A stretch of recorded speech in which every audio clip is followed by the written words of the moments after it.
Building upon our discussion from yesterday, the following characteristics of the fruit of the Spirit result from obtaining the previous virtues we've already examined of love, joy, and peace. You see, it isn't really possible to produce the next 6 virtues of the fruit of the Spirit without having the first 3. We should also note that love, joy, and peace are attributes that direct our attention towards God, while the next 3 direct our attention towards our neighbor. So the 4th in the list is patience. Now, the King James and the New King James and even the American Standard Version render this as long-suffering. The NIV says forbearance. Well, we could all use a little more patience, couldn't we? And this is a word that means one is willing to accept and bear injury. You can look at passages like Matthew 18, 21 through 35, or Luke 17, 3 through 5, and even Ephesians 4:32 to see that playing out. It literally means to be long-tempered, which is the opposite of short-tempered. Vine's dictionary says that long-suffering is that quality of self-restraint in the face of provocation which does not hastily retaliate or promptly punish. It is the opposite of anger, and it is associated with mercy and is used of God. Well, that is a great explanation. We must remember that God is and has been extremely patient towards us. Without His divine grace, we would not have salvation. We have it only because it came through His patience. Look at what 2 Peter chapter 3, verses 7 through 9 says. It says that He is long-suffering towards us, not willing that any should perish, but that all should come to repentance. Also notice what Paul the Apostle says about patience and what it will lead to in Romans chapter 2, verse 4. He says it can lead to repentance. Praying about it and then practicing love are the best ways to develop patience in your spiritual walk. But be careful. Don't pray for patience if you aren't ready, because the best way to get patience is to be put into those situations that require it. It's how you truly develop patience. Perhaps maybe you should first try serving more at church, in your community, or in any way that you can find, which will always help you develop more patience. Now, the 5th characteristic of the fruit of the Spirit is kindness. The King James renders this as gentleness. And this attribute implies that one is mild or pleasant. It also means being virtuous, that is, having moral goodness and being benevolent.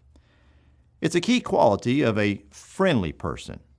It is a sweetness of attitude, as in someone who is easy to get along with and easy to please. Now, this grace comes to one who is not constantly complaining, but is kind and pleasant. Gentleness, which we're going to discuss later, is merely the attitude of kindness. And by the way, wouldn't it be nice if this personality trait were more prevalent in our society today? The Bible speaks of a love that is kind in 1 Corinthians 13, verse 4. Even Jesus Himself is described as one who appeared to us because of God's kindness in Titus 3 and verse 4. How hard is it to be kind and gentle to others? Seriously. So in order to develop kindness in your own spiritual walk, you must begin with prayer. Then just determine within your heart to be kind to others, just like Ephesians chapter 4, verse 32 says. The kindness of someone is easily noted in their speech and in their mannerisms, so remember that words can deeply affect and seriously hurt someone else. That's what James talks about in James chapter 3, verse 2 through 8.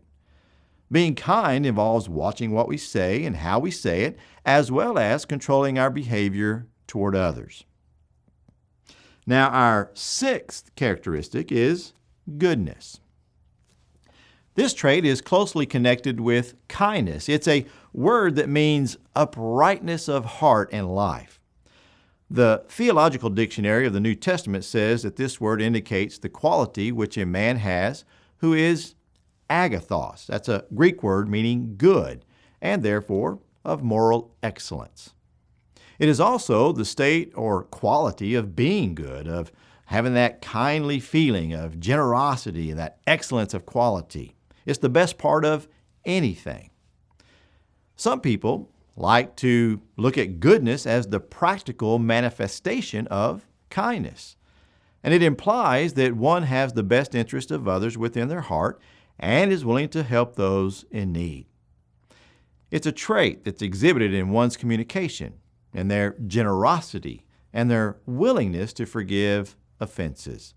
And we see that principle in Proverbs 15, verse 1, Philippians 2, verse 4, and even Matthew 7, verse 12. So producing the fruit of goodness in your life means that there's always a disposition to do good and to help others, as Paul encourages in passages like Galatians 6, verse 10. We might say that goodness is Christian love in action. Now, how might you develop goodness in your spiritual walk? Well, start with prayer. Have you noticed that each of these starts with prayer? Well, that's because we must never forget that the fruit of the Spirit is God's work. So we must begin by asking Him for it. And then follow up your prayer and continual study by seeking out ways to do something good for others. Talking about is okay, but putting your knowledge into actual practice makes for true spiritual growth. Okay, we've now covered the first 6 components of the fruit of the Spirit. There's 3 more that remain. So think and pray about these 6 for now, and tomorrow we will finish looking at the last 3 aspects of the fruit of the Spirit.